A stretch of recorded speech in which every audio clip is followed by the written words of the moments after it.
Well, hello, everybody, and welcome back to the Spiritual Leader Podcast. I am your humble host, Darren Baldwin, and I'm Grace-filled host. Grace-filled host. The hostess with the mostess. And Laura, you are, like I said last week, we're in this thing together. Yeah. We're in this thing together. So you kind of got us started last week on talking about what you said was my favorite subject, the subject of grace. It is definitely one of your favorite subjects. I think that's why it just kind of flows from you. But, I mean, I've grabbed hold of the message of grace simply from sitting under your ministry. I mean, it's powerful, and it's really, it's changed my life, too. Yeah, it's powerful. I said it oftentimes over the last couple of years, having a love affair with grace. And somebody said, man, that sounds kind of like a little out there. It's just that real. It's just that real to me. This it's not a teaching. It's not a subject. It really is a person. Yeah. You know, and it's and all embodied. We got to have we've got to have grace if we're going to live this life well, and if we're going to finish strong, especially in the things of God. Yeah. We have to have grace flowing. Yep. And too often, because of the enemy and lies and just the way he can distort, manipulate, and deceive, I mean, we can squelch the grace of God flowing through our lives, through condemnation, through shame, through, feeling like, oh, I didn't measure up, I didn't do what I should have done, and just all those things are tactics of the enemy to keep that grace from flowing in your life. And I wanted to share this because you shared this several years ago when you were ministering on grace. You said, without grace flowing, you'll burn out. If you're striving in your own efforts, apart from grace, you will burn out. Wow. And so if you really, instead of just, you can go through life and you can survive, or you can go through life and you can thrive. And when I talk about thriving, I'm talking about thriving in the plan of God, the destiny and the call that he has on each life. Yeah. And so if you're going to finish strong, with a smile on your face, you're going to thrive. You're going to have the grace of God flowing. So just welcoming the grace of God to do what only it can do. Yeah. And it can do a lot. It can do a lot. So we started last week talking about the threefold definition of grace. So don't act, don't turn off here and think this is boring. This will absolutely revolutionize your life. And that's kind of where we started last week when I said that I got a hold of the book by Joyce Meyer that's called If Not for the Grace of God, If Not for the Grace of God.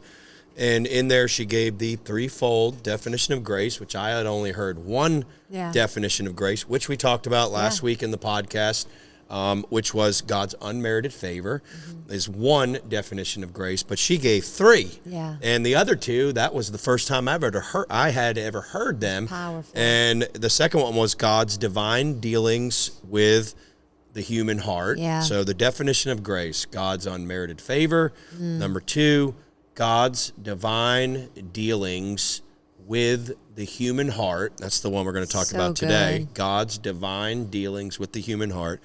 And then the third definition that she gave in this book or message was the definition of grace is God's ability. Yeah. So God's ability. One of the scriptures, I just totally went blank on my reference. I think it's Philippians, I want to say 1 or 2, somewhere in there, but it says Philippians, I think 1:13. It says it's God all the while, amplified, effectually at work within you, both to will and to do of his good pleasure. So that is one of the best scriptures on what grace looks like. It's God. This we got to get. This is the foundation of grace here. It's God. Yeah. Like Laura, I'm sorry. I have a big problem with people, Christians, ministers, anybody that's a Christian that takes any credit for anything. Yeah. Because it's God. Like, if you're there listening now or watching, you should say that. If there's something good going in your life, It's God.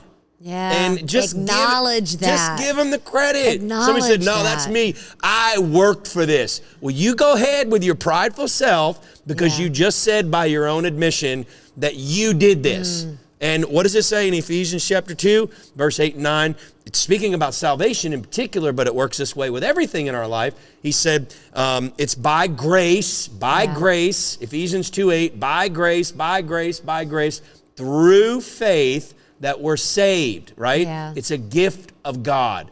That is the way the entire Christian experience should work, and it's the only way it does work. You can do some other variation of it that you call Christianity, but if it's not by grace, what does that mean? By God's unmerited favor, by God's divine dealing with our heart, by God's ability. If it's not by grace, and you have to operate in those areas by or through faith, if it's not with those two things, grace and faith are the keys to you actually walking in the fullness of God's plan.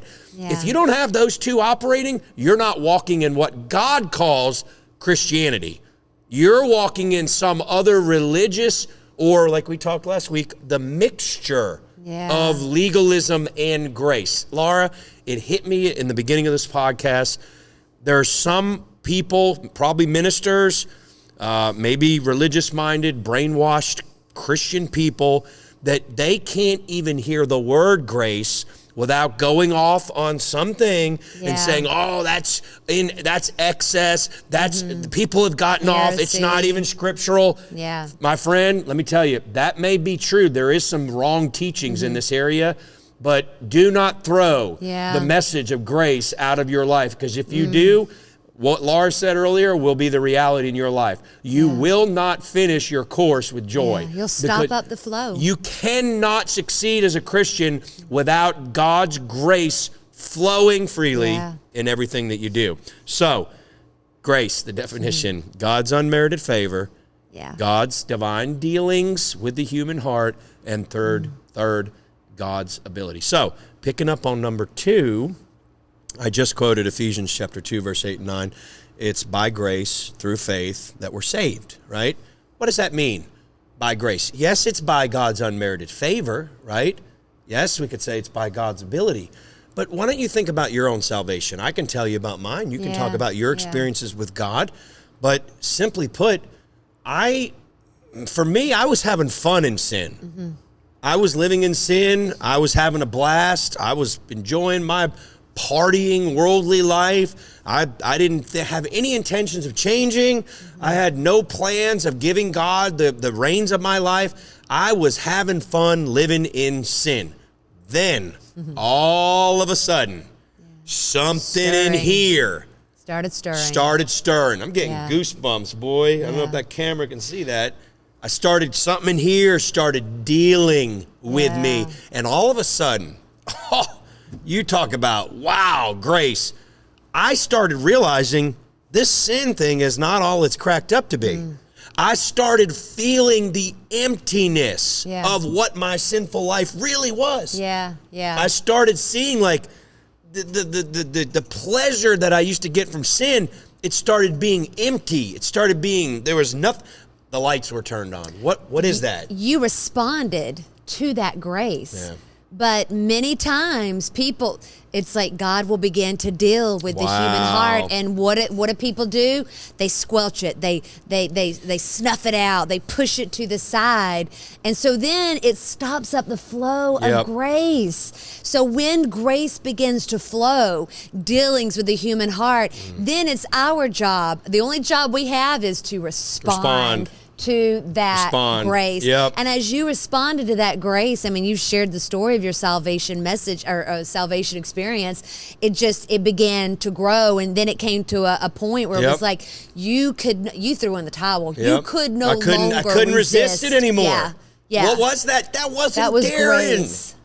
That was grace. That wasn't Darren. That was God. What is that? And you simply responding to the grace of God. Let me tell you, somebody, if you're just humble enough to receive this, you've never had an original thought in your life. Whether you have or haven't, just take it on. What do I mean by that? God works in us. God, if you had an idea to do, pastors, ministers, if you had an idea to do something in ministry, just give it for what it is. It's not your idea. That's something in here flowing. What is that? It's grace. Yeah, I mean, as I'm a mom, I'm a parent, so I think a lot about the family unit and children. But it's like if something's stirring on the inside, like I need to do this with my children. You just have this sensing, this stirring. It's not something that came from here. Yeah. It came from here. Well, that is grace dealing with the human heart. Respond to that grace, and you will see a harvest from that. But again, how often do we dismiss? We push it to the side. We override those stirrings or those leadings, and really, it's like it snuffs out. The moving of grace. And Laura, think about it. And here's the big. I don't know what the word is. This is the crux or the challenge. Is we have this constant battle, right, in us, whether we're going to do it our way or whether we're going to yield to that.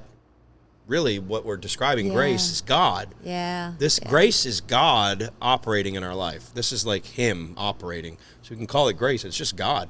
But we got this battle, like you just described. If I shut down that flow of God dealing with something in here, first we got to recognize it, right? If there's something stirring in here it's good, there's something holy about it, that's grace. It's God. If we have an opportunity, because grace never overpowers us. No. Grace must be, like you said, yielded to. So God's dealing with something in here, and then we have this opportunity. We're going to do it, go with that flow, or we're going to go with our own way. And here's the thing with grace. If you go with God's dealings, His power is there to accomplish what it is that He's giving you to deal with, right? If you go the other direction and do what you want to do, guess who's got to? You're responsible to back that up. And here, let me tell you, if you're spiritual enough to hear this, if you have ears to hear, this is what Christianity, this is why we should look supernatural, because grace is God. So you may say, there's no way I can do that. And you may be right, naturally speaking. But if God's leading you to do it, He's going to give you the ability for that thing to come to pass. So if you decline that, then you're going to go over here and say, I know I can do this. Guess what? You just basically pushed away right then the grace of God, and you said, I'm going to do what I know I can do. That is, listen to this. Christianity should be literally drenched, saturated, filled to overflowing with God's ability. With God's grace. But this is how He does it, Laura. He's all the while effectually at work within us. So good. What is that? Some of you, I've been preaching this for years, some people say they keep having this stirring, they want to start a business, What, could that be you? It could be, but could it be grace? What do you mean? Could it be God? Could it be God? I've heard story after story after story, Laura, of people that came in and said, I felt stirred about this particular line of work or ministry or finance or investment or whatever. And then I went down that path and something just supernaturally took off. It's like, what was that? Grace. When grace begins to operate, God's ability is always going to follow right behind that. Respond to it. I don't know if you're like me. I want the supernatural to operate, because that's what Christianity is. Folks, Christianity is not a religion. It's not like, don't you dare put Christianity in the bunch of other religions, because Christianity is not a religion. No. Christianity is a person. His name is Jesus, right? And when Jesus comes into your life, all that He is begins to operate and flow. Your life should look supernatural. So Lord, this whole thing with grace, it's threefold. It's unmerited favor, God's divine dealings with our heart, and then God's ability. But those things operating in our life, it's not just theology for me. It's a person. And this looks supernatural. It's different. it's what the world really needs to see in us. It's not some formula. Yeah. It's not something intellectually that you grasp. Yeah. I mean, it's the person of God. It is. And I love, we said it last podcast, and I'm going to say it again, but you need to declare unlimited favor is flowing in my life right now.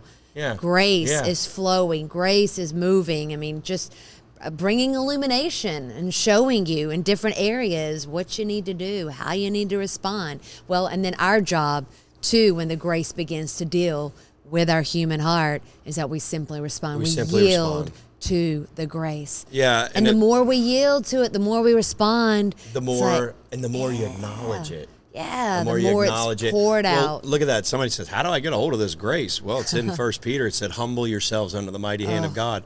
Because it's not about me. It's not about me. It's not. We make so much about. But isn't this hard? Let's be honest. I'm a good mom. Let's be honest. I'm a good this. I'm a good that. Well, if I'm a good mom, it's because the Lord. It's because of Him. Yeah. And I'm a grace. I got grace glasses on so I can see, and I've watched even on you, Laura, the last several years.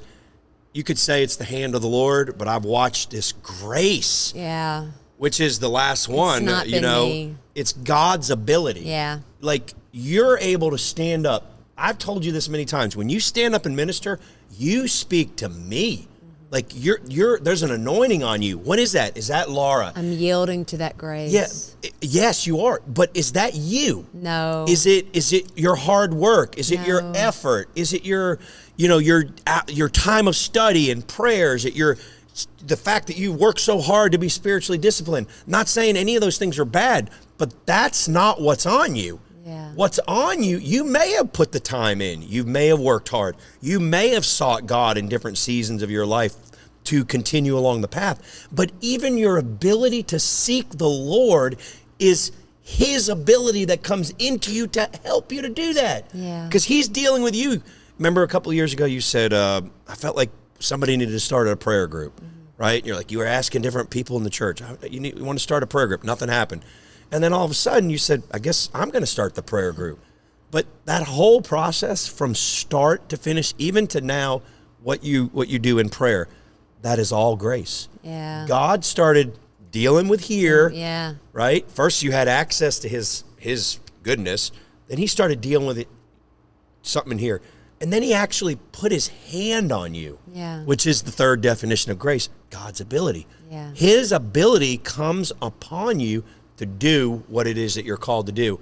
And I'm going to tell you, there's nothing worse than, it's really an oxymoron, a prideful Christian. What is that saying? You take pride in saying, you're basically saying with your words that you actually had something to do with your success as a Christian. Those two cancel each other out. Pride and Christianity don't go together. Because really, Christianity says, I've got to yield to this grace of God. And He begins to flow through us. Listen, we'll end this podcast with this. I have grown in this area for probably, and I may never even get to the surface of what really this grace is. But I spent the last however many years, 20 plus years, just trying to learn and walk in this area and be humble enough to say, God, this is all you. Yeah. This is all you. Every single thing in my life that's good, it's because of God. Like you said, parenting, financially, physically, mentally, everything that I am and everything that I have is because of the grace of God, because of His favor, Acknowledge it. Because of His divine dealings with your heart, and because of His ability. It'd do you good to admit that and maybe have a little come to Jesus time, get on your knees and say, Father, I'm sorry that I've taken any credit, right? What is that? You're now in a posture of humility. And the humble are the ones that walk in the fullness of God's grace. Amen. There's only one road to grace. It's humility, which says it ain't about me. It's about you, Father. Grace. That good? It's great. It's great. Maybe, yeah. Well, thanks for setting this up. I didn't have this on my heart to even do, but it's really good, isn't it? And yeah. It's in you too. And it's in you too. Lauren, I love you. We're praying for you, believing God for powerful things in your life. Best is yet to come for you as you follow Him. Amen. We'll see you real soon. God bless.